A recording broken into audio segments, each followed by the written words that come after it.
ফিরে এলাম বিরতির পর। দেখছেন বাজেট 2024। কলকাতা মেট্রোর জন্য বরাদ্দ 906 কোটি। বাজেট বরাদ্দ কমলো কলকাতা মেট্রোর জন্য। কলকাতা মেট্রোর জন্য বাজেট বরাদ্দ কমানো হয়েছে।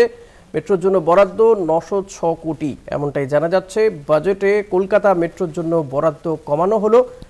মেট্রোর জন্য বরাদ্দ 906 কোটি বরাদ্দ করেছেন কেন্দ্রীয় অর্থমন্ত্রী নির্মলা সীতারামন। কমলো কলকাতা মেট্রোর জন্য বাজেট বরাদ্দ। শাশ্বতী রায় রয়েছেন আমার সঙ্গে। শাশ্বতী, কি জানা যাচ্ছে কোন কোন খাতে এই 906 কোটি বরাদ্দ করা হলো? দেখো, কলকাতা মেট্রোর বেশ কিছু এক্সটেন্ডেড পার্টের কাজ চলছে ইতিমধ্যেই। যেমন আমরা জানি ইস্ট ওয়েস্ট মেট্রোর মধ্যখানের অংশের কাজ অর্থাৎ বউবাজার সংলগ্ন অংশের কাজ চলছে। তার সঙ্গে সঙ্গে জোকা তারাতলা সেকশন, যেটি প্ল্যানেট পর্যন্ত বিস্তারিত হবে, তার কাজ ইতিমধ্যেই দ্রুত গতিতে চলছে। সেক্ষেত্রে কলকাতা মেট্রোর জন্য 906 কোটি টাকা বাজেট বরাদ্দ হয়েছে বলে মেট্রো রেল সূত্রে খবর। এবং সেই বাজেট বরাদ্দ যে পরিমাণ টাকা, তা গত বছরের তুলনায় কিন্তু অনেকটাই কম।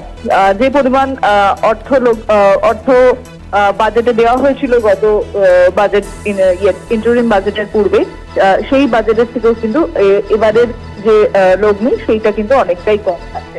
অর্থাৎ বোঝাই যাচ্ছে যে বঞ্চনার খাতে কিন্তু কলকাতা মেট্রো পড়লো। এবং মেট্রো রেল সূত্রে যেমনটা খবর মিলেছে যে 906 কোটি টাকা কলকাতা মেট্রোর জন্য বরাদ্দ হয়েছে এই নির্ধারিত বাজেটে।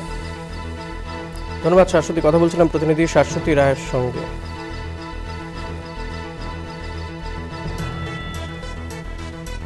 বাংলার জন্য যেমন বাজেটে